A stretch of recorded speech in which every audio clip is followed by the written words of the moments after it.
అందరికీ నమస్తే. This is Sai Kumar. Welcome back to Sri Sai tutorial. టెట్కి సంబంధించి ఆన్లైన్ ఎగ్జామ్స్ అనేటువంటివి జరుగుతూ ఉన్నాయి. 2 రోజులు అయితే జరిగాయి. 4 షిఫ్ట్ల వారీగా పరీక్షలు అనేటువంటివి జరిగాయి.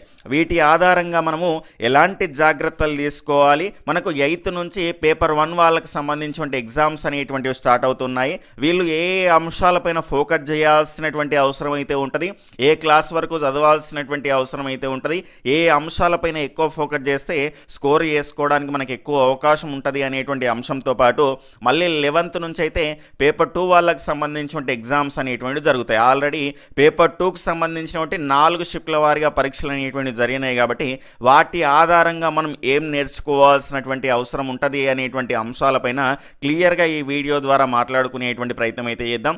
ఇలాంటి క్వాలిటీ అప్డేట్స్ అనేటువంటివి మీరు రెగ్యులర్గా పొందాలి అనుకుంటే ఈ వీడియో క్రింద ఉన్నటువంటి సబ్స్క్రైబ్ బటన్ని క్లిక్ చేసుకొని పక్కన ఉన్నటువంటి all notification bell icon click చేస్తే నేను చేసేటువంటి ప్రతి వీడియో కూడా మీకు నోటిఫికేషన్ రూపంలోకి వచ్చేస్తుంది. మరో ముఖ్యమైనటువంటి రిక్వెస్ట్ ఏంటంటే, చాలామంది చూస్తున్నారు కానీ లైక్ మాత్రం చేయట్లేదండి. మీరు లైక్ చేయడం ద్వారా నాకు సపోర్టివ్గా ఉంటుంది. ఈ వీడియో అనేటువంటిది మిగతా వారికి కూడా రీచ్ కావడానికి ఎక్కువ అవకాశం ఉంటుంది. కాబట్టి ఆ మోటివేషన్తో మరింత మంచి కంటెంట్ అనేటువంటిది మీ ముందరికి తీసుకురావడానికి అవకాశం ఉంటుంది. కాబట్టి ఈ వీడియో మీకు కూడా ఉపయోగపడింది అనిపిస్తే లైక్ చేసి మీ యొక్క ఫ్రెండ్స్కి కూడా షేర్ చేసే ప్రయత్నం అయితే చేయండి. ఇక లేట్ చేయకుండా మన యొక్క టాపిక్లోకి అయితే వెళ్ళిపోదాం. ఇక 8th నుంచి అయితే మనకు పేపర్ 1కు సంబంధించిన ఎగ్జామ్స్ అనేటువంటి స్టార్ట్ అవుతున్నాయి. కాబట్టి పేపర్ 1 వాళ్ళు ఏ అంశాలపైన ఫోకస్ చేయాలి అనేటువంటి అంశాలను తెలియజేస్తూ, దాని తర్వాత పేపర్ 2 వాళ్ళు కూడా మనకు 4 సెషన్స్ అనేటువంటివి జరిగినాయి. కాబట్టి వీటి ఆధారంగా ఏ అంశాల్లో మనం మార్పులు తీసుకొచ్చుకోవాల్సినటువంటి అవసరం అయితే ఉన్నది, మన మైండ్ సెట్ అనేటువంటిది ఎలా ఉంచుకోవాల్సినటువంటి అవసరం ఉన్నది అనేటువంటి తెలియజేసిన తర్వాత నిన్న ఆఫ్టర్నూన్ సెషన్లో వచ్చినటువంటి మ్యాథ్స్ అండ్ సైన్స్కి సంబంధించిన క్వశ్చన్స్ అనేటువంటి నిన్న నైట్ మనకు కొన్నే ఉన్నాయి, కానీ మళ్ళీ కొంతమంది అభ్యర్థులు అయితే పంపించడం జరిగింది. చివరిలో వాటన్నింటికి సంబంధించిన పూర్తి వివరాలను అయితే మనం తెలుసుకునేటువంటి ప్రయత్నం అయితే చేద్దాం. 8th నుంచి మనకు పేపర్ 1కు సంబంధించిన ఎగ్జామ్స్ అనేటువంటివి స్టార్ట్ అవుతున్నాయి. కాబట్టి చాలామంది మెసేజ్ చేస్తున్నారు, నిన్న జరిగినటువంటి 2 సెషన్స్ అనేటువంటివి కొన్ని సెక్షన్స్లో కనుక చూసుకుంటే టఫ్గా వచ్చాయి అనేటువంటి అభ్యర్థులు చెప్పడం వల్ల వీళ్ళు కంగారు పడుతున్నారు. మీరు అస్సలు కంగారు పడకండి. ఒక అంశాన్ని మీరు గుర్తుపెట్టుకోండి, ఈ ఆన్లైన్ ఎగ్జామ్స్ అనేటువంటి దానికి సంబంధించినటువంటి ప్యాటర్న్ అనేటువంటిది రోజు రోజుకు మారుతూ ఉంటుంది. కొన్ని జనరల్గా మనకు ఎక్స్పెక్ట్ చేసినటువంటి ఏరియాస్ నుంచి ప్రశ్నలు అనేటువంటివి రిపీట్ అయినా కూడా ప్రశ్నించే అటువంటి విధానం మారుతుంది.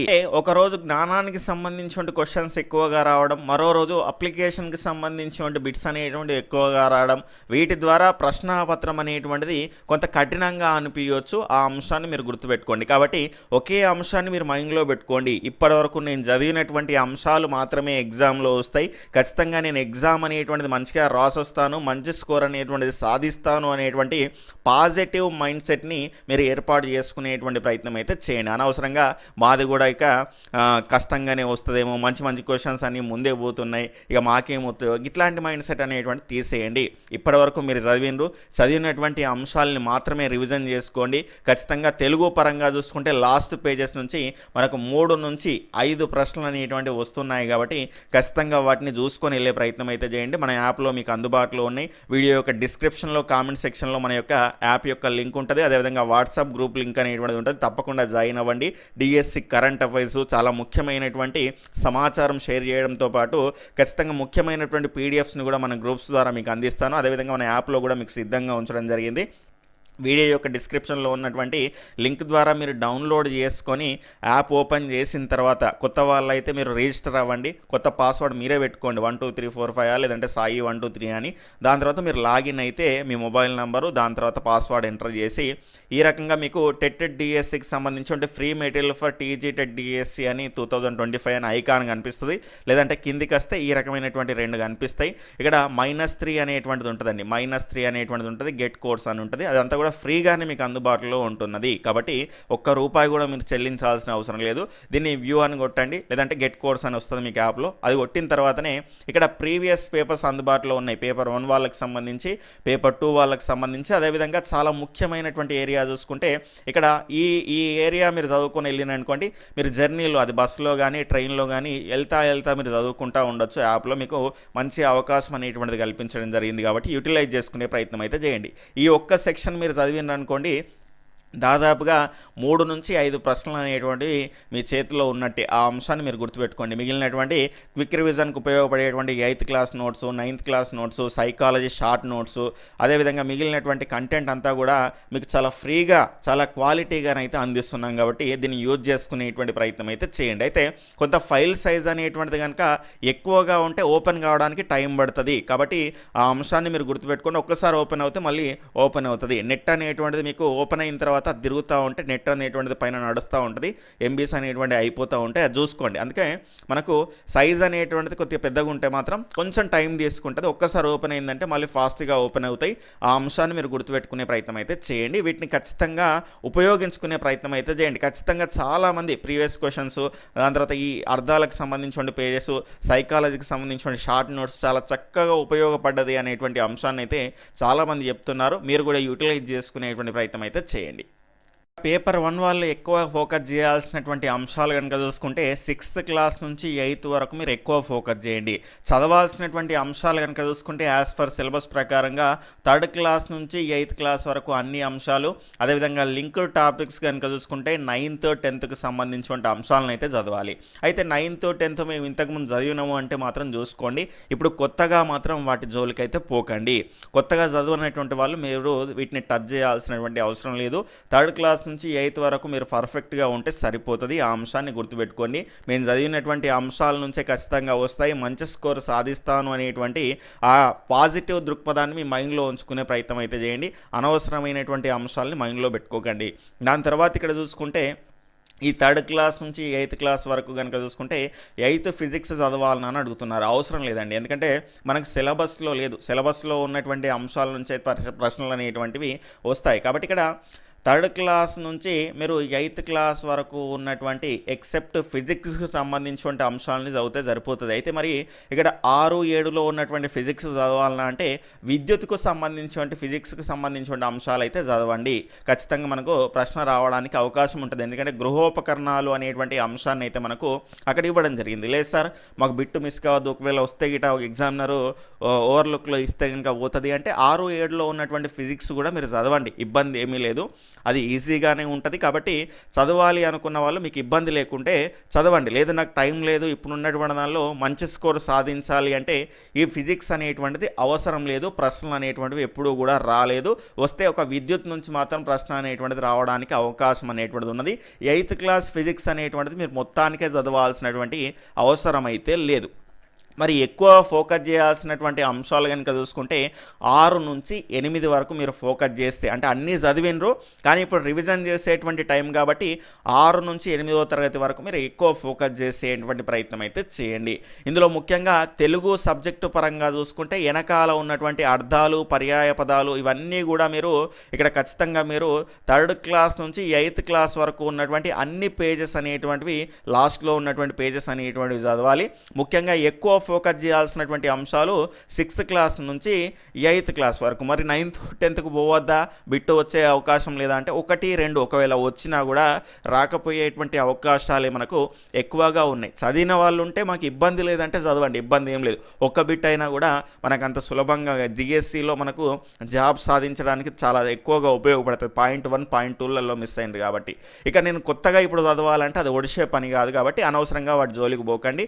మనకు 3rd క్లాస్ నుంచి 8th వరకు పర్ఫెక్ట్ ఉంటే సరిపోతుంది, ఎక్సెప్ట్ ఫిజిక్స్కి సంబంధించినటువంటి అంశాలు. తెలుగు సబ్జెక్టు పరంగా చూసుకుంటే మనకు కవి పరిచయాలు, బిరుదులు, దాని తర్వాత సందులు, సమాసాలు ఇవన్నీ కూడా మనకు టెక్స్ట్ బుక్ అనేటువంటిది దాటి వెళ్ళట్లేదు. కొత్తగా బయట మెటీరియల్లో ఉన్నటువంటివి చదవకండి. టెక్స్ట్ బుక్లో ఏ అంశాలు ఉన్నాయో అవన్నీ కూడా 8th వరకు మీరు పర్ఫెక్ట్గా ఉంటే దాదాపుగా మీరు బిట్టు మిస్ కాకుండా చేయడానికి తెలుగులో అవకాశం అనేటువంటిది ఉంటుంది. కంటెంట్ పరంగా 24 మార్కులు సాధించడానికి మనకు ఎక్కువ అవకాశం అనేటువంటిది ఉంటుంది. ఇక తెలుగు మెథడాలజీ పరంగా చూసుకుంటే భాషా నైపుణ్యాలు, దాని తర్వాత లక్ష్యాలు, ఉద్దేశాలు, స్పష్టీకరణలు, దాని తర్వాత విద్యా ప్రమాణాల మీద ప్రశ్న మనకు ఖచ్చితంగా రావడానికి ఎక్కువ అవకాశం ఉంటుంది. భాషకు సంబంధించి నిర్వచనాల పైన కూడా బిట్టు రావడానికి మనకు ఎక్కువ ఆస్కారం అనేటువంటిది ఉన్నది. దాని తర్వాత బోధనా పద్ధతులు, ఆధునిక బోధనా పద్ధతి, ప్రాచీన బోధనా పద్ధతి, గద్య బోధనా పద్ధతి, పద్య బోధనా పద్ధతి, వ్యాకరణ బోధనా పద్ధతులు, ఈ రకమైనటువంటి అంశాలు అనేటువంటివి ఉన్నాయి. దాని తర్వాత చరిత్రాత్మక వ్యాకరణమా లేదంటే ఈ రకమైనటువంటి వ్యాకరణానికి సంబంధించిన అంశాల మీద కూడా గతంలో అడిగినారు. ప్రీవియస్ క్వశ్చన్ పేపర్స్ కూడా మీరు ఒకసారి చూసేటువంటి ప్రయత్నం అయితే చేయండి, ఎందుకంటే అందులో నుంచి కూడా కొన్ని కాన్సెప్ట్ల పైన రిపీటెడ్గా ప్రశ్నలు అనేటువంటివి వస్తున్నాయి. కొన్నిసార్లు అవే వచ్చినటువంటి అంశాలను కూడా మనం చూస్తున్నాం కాబట్టి ప్రీవియస్ క్వశ్చన్ పేపర్స్ అనేటువంటి కూడా మీ రివిజన్లో చాలా ముఖ్యమైనటువంటి మన యాప్లో మీకు అందుబాటులో ఉన్నాయి. ఓపెన్ చేసుకొని డైరెక్ట్గా మీరు ఆన్సర్ కూడా అక్కడనే ఉంటుంది కాబట్టి ఇబ్బంది అనేటువంటిది ఏముండదు, మళ్ళీ చదువుకోవాల్సినటువంటి అవసరం లేదు, ఆ ఆన్సర్ ఎక్కడ ఎత్తుకోవాల్సింది. కాబట్టి ప్రీవియస్ క్వశ్చన్ పేపర్స్ అనేటువంటివి చూడండి. ఇక్కడ తెలుగులో మీరు ఆన్సర్ చేసేటప్పుడు ఈ గద్యము పద్యం వచ్చిన తర్వాత దాన్ని తర్వాత చేస్తే మీకు టైం అనేటువంటిది మిగులుతుందని నేనైతే అనుకుంటున్నాను. అంటే లాస్ట్లో అని కాకుండా ఈ పద్యము గద్యం దగ్గర ఆగిపోకుండా మీరు తెలుగుకు సంబంధించి మిగిలిన కంటెంట్ ప్రశ్నలు చేసి దాని తర్వాత గద్యం పద్యం దగ్గరికి వస్తే కనుక మీకు టైం అనేటువంటిది సేవ్ అవుతుంది. ఒకసారి చూసుకోండి. ఆ రకంగా మీరు ఆన్లైన్ ఎగ్జామ్ రాస్తూ ప్రాక్టీస్ చేస్తే మీకు ఇబ్బంది అనేటువంటిది ఉండదు. ఇది తెలుగు మెథడాలజీ పరంగా చూసాం. ఇక సైకాలజీ మనం చెప్పుకున్నామండి. సైకాలజీ అంటే మనకు పెరుగుదల, వికాసము, పరిపక్వత, దాని తర్వాత పియాజే సంజ్ఞానాత్మక వికాస సిద్ధాంతము, కోల్బర్గ్ నైతిక వికాస సిద్ధాంతం, ఎరిక్సన్ నుంచి ప్రశ్న అనేటువంటిది రిపీటెడ్గా వస్తున్నది. చామ్స్కీ నుంచి కూడా మనకు ప్రశ్నలు అనేటువంటివి వస్తున్నాయి. అంటే ఖచ్చితంగా ఈ సిద్ధాంతాలు అనేటువంటి అన్నింటిపైన మనకు పట్టుండాలి. వైయక్తిక భేదాలు, స్మృతి, విస్మృతి, ప్రేరణ, దాని తర్వాత అభ్యసన సిద్ధాంతాల నుంచి వస్తున్నది, అధ్యయన పద్ధతుల నుంచి వస్తున్నది. సైకాలజీ అంటే కొన్ని మెయిన్గా మనం కాన్సెప్ట్లు అయితే ఎంచుకుంటాం కాబట్టి వాటి నుంచి ప్రశ్నలు రిపీట్ అవుతున్నాయి. ప్రీవియస్ క్వశ్చన్ పేపర్స్ కూడా ఖచ్చితంగా మీరు చూడండి, వాటి నుంచి కూడా ప్రశ్నలు అనేటువంటివి ఆ కాన్సెప్ట్ పైన రిపీట్ అయ్యే అవకాశం ఉన్నది. వాటిపైన కూడా ప్రశ్నలు అనేటువంటివి రావడానికి అవకాశం అనేటువంటిది ఉన్నది. ఆర్పీడబ్ల్యూకి సంబంధించినటువంటి ప్రశ్నలు అనేటువంటివి వస్తున్నాయి కాబట్టి దాన్ని కూడా మీకు టైం ఉంటే కనుక చూసుకునేటువంటి ప్రయత్నం అయితే చేయండి. ఎందుకంటే ప్రతిసారి ఈసారి 4 సెషన్లు అనేటివి జరిగినాయి. 4 కూడా ప్రశ్న అనేటువంటిది వచ్చింది. ఎరిక్సన్ గురించి కూడా 4 కూడా రావడం జరిగింది. అవరోధాలు, తిరోగమన అవరోధము, పురోగమన అవరోధము, దాని తర్వాత అభ్యసన బదలాయింపు, ఈ రకంగా అప్లికేషన్ మెథడ్లో ప్రశ్నలు అనేటువంటివి అయితే వస్తున్నాయి కాబట్టి వాటిని ఎదుర్కోవడానికి మీరు సిద్ధంగా ఉండే ప్రయత్నం అయితే చేయండి. ఇక ఇంగ్లీష్ పరంగా మనం మాట్లాడుకుంటే ప్రశ్నలు అనేటువంటివి జనరల్గా వస్తున్నాయి. అంటే ఇంగ్లీష్ పైన పట్టు ఉన్నటువంటి వాళ్ళు చేయగలుగుతారు. కొంత ఇంగ్లీష్ అంటే ఇబ్బంది ఉన్నటువంటి వాళ్ళకి మాత్రం ఈ ఏరియా అనేటువంటిది టఫ్గా ఉంటుంది అనేటువంటి అంశాన్ని అయితే అభ్యర్థులు అయితే చెప్తున్నారు. కాబట్టి ఖచ్చితంగా జనరల్గా అంటే ఏవి పీవీ వస్తున్నది, యాక్టివ్ వైజ్ ప్యాసివ్ వైజ్ వస్తున్నది, డిగ్రీస్ ఆఫ్ కంపారిజన్ అనేటువంటిది వస్తున్నది, దాని తర్వాత ఇన్కరెక్ట్ స్పెల్లింగ్ ఏది అనేటువంటి అంశము, దాని తర్వాత ఒక వర్డ్ ఇచ్చేసి దాన్ని రీప్లేస్మెంట్ అనేటువంటిది చేస్తే ఏది కరెక్ట్గా సూటబుల్ అవుతుంది అనేటువంటిది, దాని తర్వాత ఆర్టికల్స్, ప్రిపోజిషన్స్, దాని తర్వాత మనకు డైరెక్ట్ ఇండైరెక్ట్ స్పీచ్, దాని తర్వాత ఈ రకంగా డైరెక్ట్గా అడుగుతున్నటువంటి క్వశ్చన్స్ ఉన్నాయి. కొంత అప్లికేషన్లో అంటే which one is correct indirect speech అని అట్లా ఆ రకంగా ప్యాటర్న్లు అనేటువంటి మారుతూ ఉన్నాయి. ఖచ్చితంగా మీరు ఈ విద్యా ప్రమాణాల మీద అన్ని మెథడాలజీకి సంబంధించిన విద్యా ప్రమాణాలు కూడా మీరు చూసుకోండి. అంటే LSRWకి సంబంధించిన అంశాల మీద ఎక్కువ ఫోకస్ చేయండి. భాషా నైపుణ్యాలు, అది ఇంగ్లీష్ అయినా తెలుగు అయినా, ఆ రకంగా గిస్ట్ లిజనింగ్ అంటే ఏంది, ఆ రకంగా మనకు ప్రశ్నలు అనేటువంటి వస్తున్నాయి కాబట్టి భాషా నైపుణ్యాల మీద ఫోకస్ చేయాల్సినటువంటి అవసరం అయితే ఉంటుంది. విద్యా ప్రమాణాల మీద ఫోకస్ చేయాలి. మెథడాలజీ పరంగా TLM పైన ప్రశ్నలు వస్తున్నాయి, ప్రణాళికల పైన ప్రశ్నలు అనేటువంటి వస్తున్నాయి, దాని తర్వాత ఇక్కడ బోధనా పద్ధతుల పైన ప్రశ్నలు అనేటువంటి వస్తున్నాయి. కాబట్టి ఆ రకంగా మెయిన్గా మీరు చూసుకోండి. ప్రీవియస్ క్వశ్చన్స్ నుంచి కూడా మనకు వస్తున్నాయి కాబట్టి ఆ నిర్వచనాల మీద కూడా ఇంగ్లీష్లో గతంలో అడిగారు, ఇప్పుడు కూడా అడగడానికి అవకాశం ఉన్నది. కాబట్టి భాషకు సంబంధించినటువంటి నిర్వచనాలపైన చూసుకునే ప్రయత్నం అయితే చేయండి. ఇది ఇంగ్లీషు మెథడాలజీకి సంబంధించి జనరల్గా వస్తున్నాయి. కొన్ని వొకాబులరీకి సంబంధించినటువంటి అంశాలు టెక్స్ట్ బుక్స్ నుంచి కూడా కవర్ అవుతున్నాయి అనేటువంటి అంశాన్ని అయితే ఇక్కడ చూడవచ్చు. ప్రీవియస్ క్వశ్చన్ పేపర్స్ అన్నీ కూడా ఒకసారి చూసుకుంటే కనుక మీకు అది ఉపయోగకరంగా ఉంటుంది. చూసుకునే ప్రయత్నం అయితే చేయండి. దాని తర్వాత తెలుగు అయిపోయింది, సైకాలజీ అయిపోయింది, ఇంగ్లీష్కి సంబంధించిన అంశాన్ని కూడా మాట్లాడుకున్నాము. దాని తర్వాత కనుక చూసుకుంటే నెక్స్ట్ అంశం కనుక చూసుకుంటే ఇక్కడ రీఅరేంజ్మెంట్ కూడా ఒక్కోసారి వస్తున్నది. అంటే 1 2 3 4 ఈ రకంగా స్టేట్మెంట్స్ ఇచ్చేసి PQRTనా లేదంటే అట్లా ఆ రకంగా మనకు అడుగుతూ ఉన్నారు. ఒక్కోసారి వస్తున్నది, ఒక్కోసారి రావట్లేదు. ఆ అంశాన్ని గుర్తుపెట్టుకునే ప్రయత్నం అయితే చేయండి. దాని తర్వాత ఇక్కడ సైన్స్ దాని తర్వాత సోషల్ ఇవి రెండు కలిపి మనకైతే ఇది కొంత ఎక్కువ టాపిక్, మార్కులు అనేటువంటి తక్కువ, రెండింటికి కలిపి 24 మార్కులు అనేటువంటివి ఉంటాయి కాబట్టి వీటి నుంచి మనకు ఎక్కువ కంటెంట్ చదవాలి, తక్కువ మార్కులు అయితే ఉన్నాయి. కానీ డిఎస్సికి యూజ్ అవుతుంది. ఇప్పుడు చదివిన ప్రతిదీ మనకు డిఎస్సికి యూజ్ అవుతుంది కాబట్టి మీరు ఇబ్బంది పడాల్సినటువంటి అవసరం అయితే లేదు. ఇక్కడ సైన్స్ పరంగా మీరు 8th వరకు ఖచ్చితంగా మీరు చదవాల్సినటువంటి అవసరం అయితే ఉంటుంది. అయితే కొన్ని సిలబస్లో లేనటువంటి అంశాలపైన మీరు తక్కువ ఫోకస్ చేయండి. సూక్ష్మజీవ ప్రపంచం అనేటువంటిది ఉండదు. కానీ ఒక్కోసారి మనకు ప్రశ్న వచ్చింది ఈ వ్యాధికి సంబంధించి దేని ద్వారా వస్తుంది అని. కాబట్టి ఒకసారి చూసుకోండి, ఓవరాల్గా మీరు ఒకసారి చూసుకుంటే ఫిజిక్స్కి సంబంధించి 8th క్లాస్ ఫిజిక్స్ అయితే చదవాల్సినటువంటి అవసరం లేదండి. దాని నుంచి ప్రశ్నలు రావడానికి మనకు అవకాశం అనేటువంటిది లేదు, ఎందుకంటే సిలబస్ షీట్లో మనకు లేదు కాబట్టి ఆ అంశాన్ని మీరు గుర్తుపెట్టుకోండి. 6, 7కు సంబంధించిన ఫిజిక్స్ చదవాలన్నా అంటే డిఎస్సికి ఎట్లా యూజ్ అవుతుంది, మీరు ఆల్రెడీ చదివి ఉంటే ఒకసారి ఫాస్ట్గా చూడండి. కానీ మిగిలినటువంటి ఫిజిక్స్ కాకుండా మిగిలినటువంటి మనకు సిలబస్లో కవర్ అయ్యేటువంటి అంశాల మీద ఎక్కువ ఫోకస్ చేస్తూ మీరు దానికి సంబంధించి రివిజన్ చేసేటువంటి ప్రయత్నం అయితే చేయండి. ఇక 8th వరకు ఉన్నటువంటి కంటెంట్కి సంబంధించి అన్ని అంశాలు 3rd క్లాస్ నుంచి 8th క్లాస్ వరకు ఉన్నటువంటి అన్ని అంశాలు మీరు చదవాలి. 8th క్లాస్ బయాలజీ కూడా చదవాల్సినటువంటి అవసరం అనేటువంటిది ఇక్కడ ఖచ్చితంగా ఉంటుంది. ఇక సోషల్ పరంగా చూసుకుంటే మనకి ఇక్కడ ఖచ్చితంగా మనకు సోషల్కి సంబంధించి మనకు ఈవీఎస్ అనేటువంటిది మనకు 5th వరకు అయితే ఉంటుంది. దాని తర్వాత స్పెషల్గా మనకు సోషల్ అనేటువంటిది కనుక చూసుకుంటే 6th నుంచి 8th వరకు ప్రతి అంశాన్ని మీరు చదివితే సరిపోతుందండి. 9th, 10th వరకు అంతవరకు వెళ్ళేటువంటి అవకాశాలు అనేటువంటిది తక్కువ. వెళ్ళినా కూడా 1, 2 బిట్స్ అవి కూడా మనం చేయడానికి అవకాశం అనేటువంటిది ఉంటుంది. గతంలోనైతే మనకు 8th వరకే కవర్ అయినాయి అన్నీ కూడా. కంటెంట్ పరంగా చూసుకుంటే సైన్స్ అయినా సోషల్ అయినా తెలుగు అయినా ఏదైనా కూడా ఆ రకంగా మీరు చూసుకునేటువంటి ప్రయత్నం అయితే చేయండి. ఇక్కడ ట్రై మెథడ్ పరంగా చూసుకుంటే మనం అన్నీ కలిపి చదువుతాం కాబట్టి ఇక్కడ సైన్స్, సోషల్, మ్యాథ్స్ అనేటువంటి దానికి సంబంధించి చదువుతాం కాబట్టి ఇక్కడ ట్రై మెథడ్ పరంగా TLM, దాని తర్వాత ఉద్దేశాలు, లక్ష్యాలు, స్పష్టీకరణలు, దాని తర్వాత విద్యా ప్రమాణాల మీద ఖచ్చితంగా బిట్ అనేటువంటిది వస్తుంది. మీకు ఇక్కడ అన్ని సెషన్స్ ఉన్నాయి కదా, విద్యా ప్రమాణాల మీద బిట్ ఖచ్చితంగా ప్రతిసారి వచ్చింది. ప్రీవియస్ క్వశ్చన్ పేపర్స్ అనేటువంటివి మీరు చూసుకోండి. దాని తర్వాత ప్రణాళికలు, సంస్థాగత ప్రణాళిక అంటే ఏంటి, ఆ రకంగా మనకు రెగ్యులర్గా అడుగుతున్నారు. దాని తర్వాత నెక్స్ట్ కనుక చూసుకుంటే మనకు నిరంతర సమగ్ర మూల్యాంకనం, దాని తర్వాత బోధనా పద్ధతుల పైన కూడా ప్రతిసారి ప్రశ్న అనేటువంటిది రిపీట్ అవుతున్నాయి. దాని తర్వాత ఇక్కడ ప్రీవియస్ క్వశ్చన్ పేపర్స్ అనేటువంటివి చూస్తే అంటే ఏకకేంద్ర పద్ధతి, దాని తర్వాత మనకు సర్ఫిలాకార పద్ధతి అంటే ఈ ప్రణాళికల్లో కవర్ అవుతుంది. ఆ రకమైనటువంటి అంశాల మీద ప్రశ్నలు అడుగుతున్నారు కాబట్టి ఆ రకమైనటువంటి అంశాలపైన మీరు ఫోకస్ చేస్తూ చదువుకునే ప్రయత్నం అయితే చేయండి. ఇక మ్యాథ్స్, ఈ మ్యాథ్స్ పరంగా చూసుకుంటే 8th క్లాస్ దాటి అస్సలు పోడు, ఎందుకంటే 8th క్లాస్లో కూడా చాలా కష్టమైన ప్రాబ్లమ్స్ ఉన్నాయి. ఇక్కడ నాన్ మ్యాథ్స్ వాళ్ళు కూడా ఉంటారు కాబట్టి వాళ్ళందరినీ పరిగణలోకి తీసుకొని మనకు సులభంగానే మ్యాథ్స్కు సంబంధించిన క్వశ్చన్స్ అనేటువంటివి టెట్లో వస్తాయి. మీరు మ్యాథ్స్ గురించి పెద్దగా ఇబ్బంది పడాల్సినటువంటి అవసరం అయితే లేదు. కాబట్టి ఇప్పటి వరకు మీరు చదివినటువంటి అంశాలని చదవండి. 8th వరకు చదివినటువంటి వాళ్ళు అంటే టైం లేదు అనుకునేటువంటి వాళ్ళు 8th వరకు అయితే మీకు సరిపోతుంది, ఎనఫ్ అండి. నాకు టైం ఉన్నది, నేను ఆల్రెడీ చదివినా, నాకు ఇబ్బంది ఏం లేదు, 9th, 10th పోయినా అంటే కూడా ఆ వాళ్ళు మాత్రమే వెళ్ళండి. మిగతా వాళ్ళు అయితే ఖచ్చితంగా వెళ్ళకండి, ఎందుకంటే 8th వరకే మనకు ఎక్కువగా కవర్ కావడానికి అవకాశం ఉన్నది. ఇక్కడ పేపర్ 2 అంటే 9th, 10th పైన ఎక్కువ ఫోకస్ చేస్తున్నాడు. ఖచ్చితంగా మనకు పేపర్ 1 వాళ్ళకైతే 8th వరకే మనకు ఎక్కువ ఫోకస్ చేస్తాడు. ఆ అంశం గతంలో కూడా నిరూపితమైంది. ఇప్పుడు కూడా మీరు ఎగ్జామ్ రాసి వచ్చిన తర్వాత చెప్తారు. మరో ముఖ్యమైనటువంటి విషయం ఏంటంటే 8th రోజు ఎగ్జామ్ రాసిన వాళ్ళు కొంత క్వశ్చన్స్ ఏ రకంగా వచ్చినాయో అనేటువంటి దానికి సంబంధించి మీకు మీ యొక్క వీల్ని బట్టి వీళ్ళంత తొందరగా రెస్పాండ్ అయ్యే ప్రయత్నం అయితే చేయండి. నెక్స్ట్ వాళ్ళకు కూడా వాటికి సంబంధించిన ఫీడ్బ్యాక్ అందించడానికి మనకు అవకాశం అనేటువంటిది ఉంటుంది. ఈ రకంగా మనకు పేపర్ 1 వాళ్ళకి సంబంధించిన అంశాన్ని అయితే మనం అయితే చూడడం జరిగింది. కంటే ముఖ్యమైనటువంటి అంశం ఏంటి అంటే కాన్ఫిడెన్స్ అనేటువంటిది ఉండాలి. మీ పైన మీకు కాన్ఫిడెన్స్ అనేటువంటిది ఉండాలి.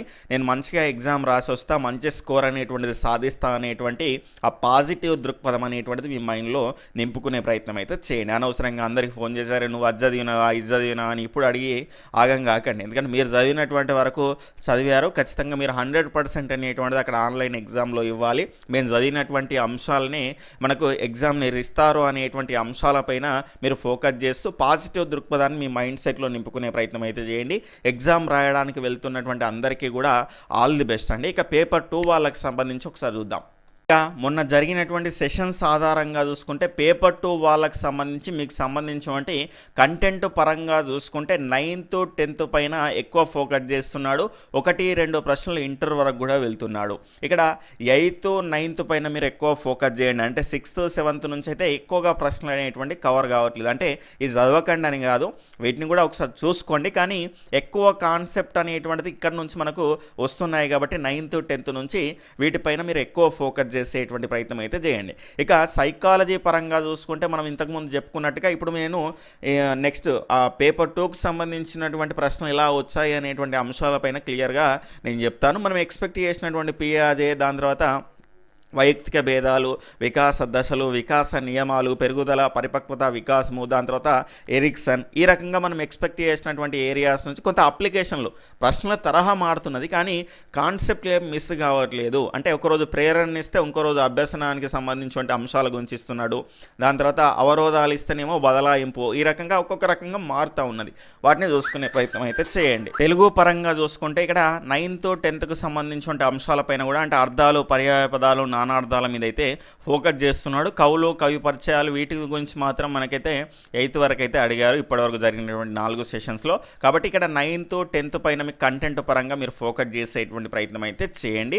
ఆ రకంగా చేస్తే మీరు ఖచ్చితంగా సక్సెస్ అవుతారు. ఆల్రెడీ మీకు సంబంధించిన 4 సెషన్స్ అనేటువంటివి జరిగినాయి కాబట్టి మీకు ఒక ఐడియా అనేటువంటిది వచ్చి ఉంటుంది. మళ్ళీ ఒకసారి మనం పేపర్ 2కి సంబంధించి మ్యాథ్స్ క్వశ్చన్స్ నిన్న కొన్ని చెప్పుకున్నాం. ఈరోజు కొంతమంది అయితే చెప్పారు కాబట్టి వాటిని ఏ రకంగా ఉన్నాయో ఒకసారి చూసేటువంటి ప్రయత్నం అయితే చేద్దాం. ఇక్కడ సైకాలజీ పరంగా చూసుకుంటే నిన్న జరిగినటువంటి ఆఫ్టర్నూన్ సెషన్లో మ్యాథ్స్ అండ్ సైన్స్కి సంబంధించిన ప్రశ్నలు అయితే ఈ రకంగా ఉన్నాయి. అప్లికేషన్ ఓరియంటెడ్గా బిట్స్ అనేటువంటివి ఎక్కువగా రావడం అయితే జరిగిందట. అంటే జనరల్గా రిపీట్ అవుతున్న ఈ టాపిక్స్ అనేటువంటివి ఎరిక్సన్ నుంచి అయితే ప్రశ్న అనేటువంటిది రావడం జరిగింది. దాని తర్వాత మనకు బండూరా, దాని తర్వాత తిరోగమన, పురోగమన, అవరోధము, దాని తర్వాత ప్రజ్ఞకు సంబంధించినటువంటి ఒక ప్రశ్న అనేటువంటిది రావడం జరిగింది. అంటే ప్రాబ్లం అనేటువంటిది రావడం జరిగింది. RPW 2016కి సంబంధించినటువంటి దాని ప్రకారం మనకైతే ఒక ప్రతిసారి రిపీట్ అవుతా ఉన్నది. దీని ప్రకారంగా చూసుకుంటే తలసేమియా, సికిల్ సెల్ ఎనీమియా వ్యాధులు అనేటువంటివి ఏ రకమైనటువంటి వ్యాధులు, రక్త సంబంధ వైకల్యాల, బహుళ వైకల్యాల, నరాల హీనతన, ఈ రకంగా మనకు వికాస నియమాలు, పెరుగుదల, వికాసానికి సంబంధించిన పరిపక్వత కానీ, అంటే ఇక్కడ సైకాలజీలో కొన్ని ఎక్స్పెక్టెడ్ ఏరియాస్ అనేటువంటివి ఉంటున్నాయి. అంటే అవే క్వశ్చన్స్ వస్తాయని కాదు, కానీ ఆ ఏరియాస్ని అయితే కవర్ చేస్తున్నాడు ఎగ్జామినర్ అనేటువంటి అంశాన్ని మీరు గుర్తుపెట్టుకోండి. అంటే పెరుగుదల, వికాసానికి సంబంధించిన అంశం పైన ప్రశ్న అనేటువంటిది ఖచ్చితంగా వస్తున్నది. ఆ పెరుగుదల, పరిపక్వత కానీ, దాని తర్వాత దానికి సంబంధించిన వికాసం పైన కానీ, లేదంటే వికాస నియమాల పైన కానీ ఖచ్చితంగా ప్రశ్న అనేటువంటిది అయితే వస్తున్నది. అదేవిధంగా వికాస దశల పైన కూడా ప్రశ్నలు అనేటువంటివి రిపీట్ అవుతున్నాయి. ఎరిక్సన్ సిద్ధాంతంలో ఇప్పటివరకు 4 షిఫ్ట్లు జరిగినాయి. 4 షిఫ్ట్లలో కూడా ప్రశ్న అనేటువంటిది రెగ్యులర్గా వస్తున్నది. ఖచ్చితంగా మీరు చూసుకొని వెళ్ళాల్సినటువంటి అవసరం అయితే ఉంటుంది. నోమ్ చామ్స్కీకి సంబంధించినటువంటి భాషా సిద్ధాంతానికి సంబంధించినటువంటి అంశం పైన ప్రశ్న వచ్చింది. బ్రూనర్కి సంబంధించిన బోధనా సిద్ధాంతము, స్మృతి, విస్మృతి పైన కూడా ప్రశ్న అనేటువంటిది రావడం జరిగింది. ప్రజ్ఞకు సంబంధించిన ఒక ప్రాబ్లం అనేటువంటిది అయితే నిన్న మధ్యాహ్నం సెషన్లోనైతే రావడం అయితే జరిగింది. అదేవిధంగా రక్షక తంత్రాల పైన కూడా ప్రశ్న అనేటువంటిది అయితే వచ్చింది. అదేవిధంగా వైయక్తిక భేదాలు, దాని తర్వాత కనుక చూసుకుంటే మనకు RTE 2009, NCF 2005, దాని తర్వాత RPWకు సంబంధించినటువంటి 2016కి సంబంధించి కొత్తగా మనకు PIEలోనైతే ఉంటుంది, చూసుకోండి. వీటిపైన ప్రశ్న అనేటువంటి ప్రతిరోజు వస్తున్నది. ఇప్పటివరకు 4 షిఫ్ట్లు అయితే జరిగినాయి. 4 షిఫ్ట్లలో కూడా మనకు ప్రశ్న అనేటువంటిది అయితే రావడం జరిగింది. ఆ అంశాలను మీరు గుర్తుపెట్టుకునేటువంటి ప్రయత్నం అయితే చేయండి. దాని తర్వాత ఇక చూసుకుంటే నిన్న కొంతమంది సైకాలజీ కూడా ఇబ్బంది పెట్టింది అనడానికి కారణం ఏంటి అంటే ఇక్కడ అప్లికేషన్ మెథడ్లో కొంచెం లెందీగా క్వశ్చన్స్ అనేటువంటివి అయితే రావడం అయితే జరిగిందట. ఖచ్చితంగా సైకాలజీ అంటే అప్లికేషన్ అనేటువంటిది ఉంటుంది, మెథడాలజీ అంటే అప్లికేషన్ అనేటువంటిది ఉంటుంది. ఖచ్చితంగా సబ్జెక్టు పైన మనకు గ్రిప్ అనేటువంటిది ఉంటే కనుక ఖచ్చితంగా ఆన్సర్ చేయడానికి అవకాశం ఉంటుంది. కాబట్టి ఆ అంశాన్ని మీరు గుర్తుపెట్టుకునే ప్రయత్నం అయితే చేయండి. ఖచ్చితంగా మేజర్ అంశాలు అన్నీ చదవాలి, కానీ మేజర్ అంశాలపైన మనం ఎక్స్పెక్ట్ చేసినటువంటి ఏరియాస్ పైన ప్రశ్నలు అనేటువంటి వస్తున్నాయి. కానీ ప్రశ్నలు వచ్చేటువంటి విధానం ఒక సెషన్కు ఇంకొక సెషన్కు అనేటువంటిది మారుతూ ఉన్నది. ఆ అంశాన్ని మీరు గుర్తుపెట్టుకునే ప్రయత్నం అయితే చేయండి. అంటే ఇట్లనే ప్రశ్నలు వస్తాయని కాదు, ఎట్లొచ్చినా నేను ఖచ్చితంగా ఆన్సర్ చేస్తాను అనేటువంటి విధంగా మీ మైండ్ సెట్ అనేటువంటిది మార్చుకునేటువంటి ప్రయత్నం అయితే చేయండి.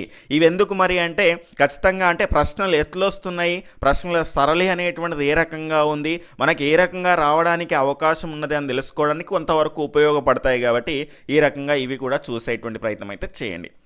నెక్స్ట్ తెలుగుకు సంబంధించి పద్యం అనేటువంటిది ఈజీగానే వచ్చింది, గద్యం కూడా ఈజీగానే వచ్చింది. ఆఫ్టర్నూన్ సెషన్లో కనుక చూసుకుంటే ఇక్కడ దీనికి సంబంధించిన అంశాన్ని అయితే మనం చూస్తున్నాం. అంటే ఒక్కొక్క దానిలో మనకు 5 ప్రశ్నలు గద్యం నుంచి, 5 ప్రశ్నలు పద్యం నుంచి వచ్చినాయి. నిన్న కనుక చూసుకుంటే మనకు 4 ప్రశ్నలు గద్యం నుంచి, 4 ప్రశ్నలు పద్యం నుంచి అయితే రావడం జరిగింది. ఇలాంటి మార్పులు కూడా ఉంటున్నాయి. అంటే తెలుగు పరంగా చూసుకుంటే తెలుగు మెథడ్ అనేటువంటిది తెలుగులోనే వస్తుంది, కానీ లాస్ట్లో 6 క్వశ్చన్స్ అట్లా కాకుండా మధ్య మధ్యలో కూడా ప్రశ్నలు అనేటువంటి వస్తున్నాయి, రిపీట్ అవుతున్నాయి అనేటువంటి అంశాన్ని అయితే ఇక్కడ చూడొచ్చు.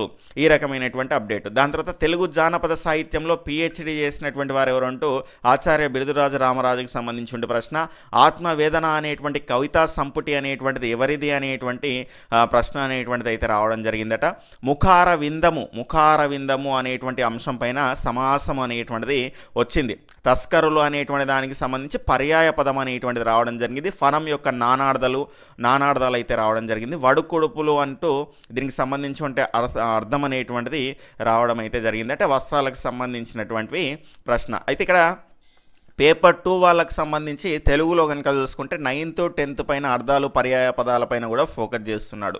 కాబట్టి మీరు ఖచ్చితంగా 6th నుంచి 10th వరకు ప్రతి అంశాన్ని నేర్చుకోవాల్సినటువంటి అవసరం అయితే ఉంటుంది. అంటే వస్తున్నటువంటి ప్యాటర్న్ ఆధారంగా వీటిపైన ఫోకస్ చేస్తూ మిగిలినటువంటి అన్ని అంశాలపైన కూడా మీరు ఫోకస్ చేసే ప్రయత్నం అయితే చేయండి. ఎందుకంటే 11th వరకు మనకు ఎగ్జామ్స్ అనేటువంటి ఇప్పుడు పేపర్ 2 వాళ్ళకి లేవు కాబట్టి ఇప్పుడు చదివేటువంటి వాళ్ళు రివిజన్ చేసేటువంటి సందర్భంలో ఈ అంశాలపైన ఎక్కువ ఫోకస్ చేయండి. ఇక్కడ చివరాకర్లో ఉన్నటువంటి లాస్ట్ పేజెస్ అనేటువంటివి చాలా ముఖ్యమైనటువంటివి. అందులో నుంచే మనకు ఇక్కడ 4 నుంచి 5 ప్రశ్నలు అనేటువంటివి వస్తున్నాయి కాబట్టి అవి చదువుకొని మీరు వెళ్ళిననుకోండి, మీ జేబులో ఉన్నట్టే ఆ ప్రశ్నలు అనేటువంటివి, ఆ అంశాన్ని మీరు గుర్తుపెట్టుకునే ప్రయత్నం అయితే చేయండి. ఇక నెక్స్ట్ కనుక చూసుకుంటే మనకు ఇంగ్లీష్ అనేటువంటిది కూడా పారాగ్రాఫ్ అనేటువంటిది ఈజీగానే వచ్చింది అన్నారు, కానీ ఇక్కడ కొంత టైం అనేటువంటిది ఇక్కడ వేస్ట్ అవుతుంది. ఇక్కడ పద్యం గద్యం దగ్గర కూడా ఆ అంశాన్ని మీరు చూసుకునే ప్రయత్నం చేయండి. అంటే పద్యము గద్యం అలానే ఉంటాయి కాబట్టి ఆన్సర్లు అనేటువంటి ఇక్కడ బిట్టుబోనియద్దు అనేటువంటి ఉద్దేశంలో మనకు అక్కడే ఆగుతాం. కాబట్టి నా సలహా ప్రకారం అయితే వీటిని చివరాకర్లో చేసే ప్రయత్నం అయితే, అంటే తెలుగుకు సంబంధించినటువంటి కంటెంటు, దాని తర్వాత ఇంగ్లీష్కు సంబంధించినటువంటి కంటెంట్ అనేటువంటి చేసిన తర్వాత ఈ తెలుగుకు సంబంధించినటువంటి పద్యం గద్యం చేస్తే మీకు టైం అనేటువంటిది సేవ్ అవుతుంది. మ్యాథ్స్కి వెళ్ళడానికంటే ముందే పేపర్ 1 వాళ్ళైతే ఆ అంశాన్ని మీరు గుర్తుపెట్టుకునే ప్రయత్నం అయితే చేయండి. ఇక దాని తర్వాత ఈ రకంగా ప్రశ్నలు అనేటువంటివి చూసాము. దాని తర్వాత ఇంగ్లీష్లో కనుక చూసుకుంటే యావరేజ్గా గ్రామర్ బిట్స్ అనేటువంటివి ఉన్నాయి. అంటే చదివినటువంటి వాళ్ళకి ఇంగ్లీష్ అనేటువంటిది కొంత ఎక్కువగా ప్రావీణ్యం లేనటువంటి వాళ్ళకి అది ఎట్లా వచ్చినా కూడా కొంత టఫ్గానే వస్తున్నది కాబట్టి టఫ్గానే అనిపిస్తుంది. కానీ మంచిగా చదువుకున్నటువంటి వాళ్ళకైతే యావరేజ్గా బిట్స్ అనేటువంటివి ఉన్నాయంట. టెక్స్ట్ అనేటువంటిది ఈజీగానే ఉన్నది. అంటే ప్యాసేజ్ అనేటువంటి దానికి సంబంధించినటువంటి అంశాన్ని అయితే చెప్పడం జరిగింది. యాక్టివ్ వైజ్ ప్యాసివ్ వైజ్ అనేటువంటి దానిపైన ప్రశ్న, దానికి సంబంధించినటువంటి ఆప్షన్స్ కూడా చెప్పడం జరిగింది. అంటే ఇంగ్లీష్ పరంగా చూసుకుంటే యాక్టివ్ వాయిస్, ప్యాసివ్ వాయిస్, కరెక్షన్కి సంబంధించినటువంటి సెంటెన్స్ అంటే తప్పుగా ఉన్నటువంటి దాన్ని కరెక్షన్ చేయమని, లేదంటే మనకు దీనికి సంబంధించి ఏదైనా ఒక పదం ఇచ్చేసి దానికి సంబంధించి ఆంటోనిము, సినోనిమ్ ఈ రకమైనటువంటి ప్రశ్నలు, లేదంటే దాన్ని రీప్లేస్ చేయడానికి ఏ వర్డ్ అనేటువంటిది ఉపయోగించవచ్చు అని ఆ రకమైనటువంటి ప్రశ్నలు అనేటువంటివి అడుగుతున్నారు. దాని తర్వాత ఇక్కడ మ్యాథ్స్కి సంబంధించి 82,050 ప్రకటన వేల అయితే 6% డిస్కౌంట్ ఇచ్చిన చెల్లించేటువంటి రుసుము ఎంత అని నిన్న పేపర్ 2కి సంబంధించిన క్వశ్చన్. ఒక పట్టణ జనాభా 1.40 కోట్లు అయితే కనుక సంవత్సరానికి 2% జనాభా పెరిగిన 2 సంవత్సరాల తర్వాత మొత్తంగా పట్టణ జనాభా ఎంత అనేటువంటి ప్రశ్న అయితే అడిగినట. ఒక వ్యక్తి తన బ్యాంక్ అకౌంట్ నుంచి మొదట 80 రూపాయలు విత్డ్రా చేసి తర్వాత రోజు 20 రూపాయల చొప్పున విత్డ్రా చేసిన 7,440 రూపాయలు తీసుకోవడానికి ఎన్ని రోజులు పడుతుంది అనేటువంటి క్వశ్చన్ అయితే వచ్చిందట. దాని ఆప్షన్స్ కూడా ఉన్నాయి, చూసుకునే ప్రయత్నం అయితే చేయండి. ఇక్కడ సైన్స్ పరంగా చూసుకుంటే ప్రోటోజోవాని గుర్తించండి అనేటువంటి ఒక ప్రశ్న, ప్రోటోజోవా వాహకం ద్వారా వ్యాపించినటువంటి వ్యాధి ఏది అనేటువంటిది ఒక ప్రశ్న అయితే అడిగినట్టు నేను ఆఫ్టర్నూన్ సెషన్లో. ఇక్కడ మార్నింగ్ స్టార్, ఈవినింగ్ స్టార్ అని ఏ ప్లానెట్ని అంటారు అనేటువంటిది అంశాన్ని అయితే ఇక్కడ సైన్స్ పరంగా అడిగిండ్రు. వేరు యొక్క రూపాంతరం ఏది అంటూ వెల్లుల్లి, ముల్లంగి, పసుపు, అల్లం అనేటువంటి దానికి సంబంధించి ఆప్షన్స్ అయితే చూస్తున్నాం. తర్వాత పూతికారిని గుర్తించండి అంటూ డ్రాసిరా, కస్కుట, నెపంతీస్, అగారికస్ అనేటువంటి అంశాన్ని అయితే ఇవ్వడం జరిగింది. కస్కుట అనేటువంటి దీని యొక్క ఆన్సర్ అనేటువంటిది మనకి ఇక్కడ అవుతుంది. ఇక్కడ చూసుకుంటే ఫిజికల్ సైన్స్ నుంచి దాదాపుగా ప్రాబ్లమ్స్ ఇచ్చిండట. ఫిజికల్ సైన్స్ ఎగ్జామ్ నుంచి అయితే మనకు ప్రాబ్లమ్స్ అనేటువంటివి అయితే ఇవ్వడం అయితే జరిగిందట. దాని నుంచి అయితే పిహెచ్ వాల్యూకి సంబంధించి కూడా మనకు కెమిస్ట్రీ నుంచి అయితే ఒక ప్రశ్న అయితే అడిగారు అనేటువంటి అంశాన్ని అయితే మనం ఇక్కడ చూస్తున్నాం. ఇక్కడ చూసుకుంటే మనకు ఎరిక్సన్ ప్రకారంగా 6 years ఏజ్ ఆల్రెడీ మనం చూసాము. చెల్లి పుడితే మొదటలో ఇష్టపడని అన్నయ్య ఆ తర్వాత తనని కాపాడుతూ బాధ్యతగా ఉండడం అనేటువంటిది ఏ రక్షక తంత్రము అనేటువంటిది ఈ రక్షక తంత్రం మీద ఈ రకంగా ప్రశ్న అడిగినట్ట. తెలుగులో మరి ఏమిలో ఇక్కడ సంధి కార్యము ఏది అనేటువంటి అంశం పైన అయితే ఒక ప్రశ్న అయితే వచ్చింది. దాని తర్వాత మాతృపదేశం ఏ సంధి అంటూ మనకు ఇక్కడ దీర్ఘం ఇవ్వలేదు. దాని తర్వాత సవర్ణ దీర్ఘ సంధి కూడా ఆప్షన్లో ఇవ్వలేదు అనేటువంటి అంశాన్ని అయితే ఇక్కడ చెప్తున్నారు. ఒకసారి చూసుకునే ప్రయత్నం అయితే చేయండి. దాని తర్వాత తెలుగులో ద్విపద గణాలు అని అడిగారు. ద్విపదకు సంబంధించినటువంటి గణాలు అంటే ఛందస్సులో ఈ రకంగా ద్విపద ఆటవేలది ఈ రకమైనటువంటి అంశాలు పేపర్ 2 కాబట్టి హై లెవెల్లో కొంత దానిపైన ప్రశ్నలు అనేటువంటి అడుగుతున్నారు. తెలుగులో తొలి రామాయణం ఏది అని కూడా అడిగినట. రంగనాథ రామాయణం. దీని నుంచి ప్రశ్న అనేటువంటిది చాలాసార్లు వచ్చింది. అంటే ఈ సెషన్స్లో 4 సెషన్స్లో 3 సార్లు వచ్చినట్టున్నది. అంటే ఆ పాఠ్యాంశం అనేటువంటిది దానిపైన ఎగ్జామినర్ ఎట్లుంటుందంటే ఆ పాఠ్యాంశం మీద రాసేటువంటి సందర్భంలో మనకు దాదాపుగా 20 సెషన్స్ వరకు మనకు ఉంటాయి కాబట్టి ఖచ్చితంగా అందులో మనకు క్లియర్గా అన్ని ప్రశ్నలు రావాలంటే ఒక పాఠ్యాంశం తీసుకున్న తర్వాత దాని నుంచి ఒక 20 క్వశ్చన్లు వేస్తారు కాబట్టి అట్లా రిపీట్ కావడానికి అవకాశం ఉంటుంది. మామిడి చట్నీ పెట్టిన ఆమె ఉసిరి చట్నీ పెట్టక మామిడి చట్నీ పెట్టేటప్పుడు ఫేస్ చేసేటువంటి అవరోధం అంటే పురోగమన తిరోగమన అవరోధం నుంచి అయితే మనకు ప్రశ్నలు అనేటువంటి వస్తున్నాయి. ఖచ్చితంగా ఒకటే గుర్తుపెట్టుకోండి, పురోగమన తిరోగమనకు సంబంధించి ఏదైనా ఒక అంశాన్ని ఫస్ట్ నేను ఏ నేర్చుకున్నా, దాని తర్వాత బి నేర్చుకున్నా. బి నేర్చుకునేటప్పుడు ఏ అడ్డం వచ్చింది అనుకోండి, ఏ అనేది ముందు నేర్చుకున్నాం కాబట్టి పాతది అడ్డం వస్తే పురోగమన. ఇది ఒక్కటి గుర్తుపెట్టుకోండి, అనవసరంగా కన్ఫ్యూజ్ కాకండి. పాతది అడ్డం వచ్చిందనుకో అంటే ముందు నేర్చుకున్నది అడ్డం వచ్చిందనుకో పురోగమన, ఇప్పుడు నేర్చుకున్న బి అడ్డం వచ్చిందనుకో తిరోగమన. అట్లా గుర్తుపెట్టుకోండి, అస్సలు మర్చిపోరు. అనవసరంగా కన్ఫ్యూజ్ కాకండి, రిపీట్ అవుతుంది ప్రశ్న అనేటువంటిది. ఒక పని నేర్చుకున్న ఆవిడ చాలా ఇయర్స్కు మళ్ళీ చేయాల్సి వచ్చినప్పుడు ఇక్కడ థార్నడైక్ ప్రకారంగా ఆమె ఉపయోగించేటువంటి నియమం, థార్నడైక్కి సంబంధించినటువంటి నియమాలు అనేటువంటివి ఉన్నాయి కదా, ఆ నియమాలపైన ఆ రకంగా అప్లికేషన్లో అడిగారు. దాని తర్వాత సైన్స్లో ఘనీభవించినటువంటి తర్వాత వ్యాకోచించేది ఏది అంటూ మనకు నీరు, సీసము, పాదరసము, ఈ రకంగా ఇనుము అనేటువంటిది అయితే ఇవ్వడం జరిగింది. చాలా థ్యాంక్ యూ అండి. ఎందుకంటే వాళ్ళు పాపం వచ్చిన తర్వాత 10:30 దాదాపుగా 10:54 వరకు వాళ్ళు గుర్తు తెచ్చుకొని మరి ఈ రకంగా ఆప్షన్స్తో సహా మనకు ఇవ్వడం అనేటువంటిది అంత సులభమైనటువంటి అంశం అనేటువంటిది కాదు. కాబట్టి ఖచ్చితంగా మీ సపోర్ట్ అనేటువంటిది ఈ రకంగానే ఉండాలి.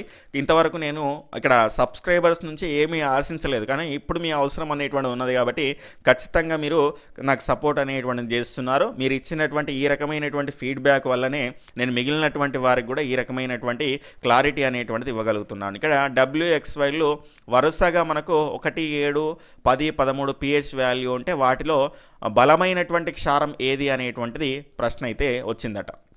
సైన్స్ పరంగా వేళ్ళ మధ్య కీళ్ళు అతుక్కోవడానికి యూజ్ అయ్యేది ఏంటి అనేటువంటిది సెకండ్ షిఫ్ట్ పేపర్ అనేటువంటిది మోడరేట్గానే ఉంది అని అంటున్నారు. అంటే ఒక్కొక్కరు ఒక్కో రకంగా అంటున్నారండి. అంటే మంచిగా చదువుకున్నటువంటి వాళ్ళు, మ్యాథ్స్ బ్యాక్గ్రౌండ్ ఉన్నటువంటి వాళ్ళకు పర్లేదు, యావరేజ్గా ఉన్నది అంటున్నారు. ఇక మ్యాథ్స్ బ్యాక్గ్రౌండ్ లేనటువంటి వాళ్ళు సైకాలజీ కూడా అప్లికేషన్లో అడిగిండ్రు, కొంచెం 9th 10th పైన తెలుగు కూడా ఫోకస్ చేసిండ్రు. దాని తర్వాత నెక్స్ట్ కనుక చూసుకుంటే మన కంటెంట్ పరంగా చూసుకుంటే ఇక్కడ 9th 10th పైన ఎక్కువ ఫోకస్ చేసిండు కాబట్టి ఆ రకంగా కొంత సైన్స్ బ్యాక్గ్రౌండ్ వాళ్ళకైతే ఇబ్బంది అయింది. కాబట్టి ఖచ్చితంగా గతంతో పోలిస్తే కొంచెం పేపర్ అనేటువంటిది టఫ్గానే ఉంది అనేటువంటి అంశాన్ని అయితే వాళ్ళు చెప్పడం జరిగింది. ఇక్కడ morning star, evening star already చూసాము, వేరు రూపాంతరం చూసాము, ప్రోటోజో అని ఐడెంటిఫై చేయండి అనేటువంటిది ఆల్రెడీ మనం చూసాం. పోతికాహారాలకు సంబంధించినటువంటి దానికి సంబంధించినటువంటి అంశాన్ని అయితే మనకి ఇక్కడ చూడడం జరిగింది. ఫిజికల్ సైన్స్ నుంచి అయితే ప్రాబ్లమ్స్ ఇచ్చిండ్రట. ఆ రకంగా మనం దీనికి సంబంధించి నిన్న జరిగినటువంటి ఆఫ్టర్నూన్ సెషన్లో వచ్చినటువంటి ప్రశ్నల సరళి అనేటువంటి చూసాం. ఈ వీడియో అనేటువంటిది మీకు కూడా ఉపయోగపడ్డది అనిపిస్తే వీడియోని లైక్ చేసి మీ యొక్క ఫ్రెండ్స్కి కూడా షేర్ చేసే ప్రయత్నం అయితే చేయండి. డిఎస్సిలో మీరు జాబ్ సాధించే వరకు మన శ్రీ సాయి ట్యుటోరియల్ అనేటువంటిది ఎల్లప్పుడూ మీ వెంటే ఉంటుంది. మీ యొక్క సపోర్ట్ కూడా మనకు అవసరం ఉంటుంది కాబట్టి సబ్స్క్రైబ్ చేసుకొని పక్కనటువంటి ఆల్ నోటిఫికేషన్ బెల్ ఐకాన్ని క్లిక్ చేస్తే నేను వీడియో చేయగానే మీ దాకా అది రావడానికి అవకాశం అనేటువంటిది ఉంటుంది. Okay friends, bye, take care, Jai Hind.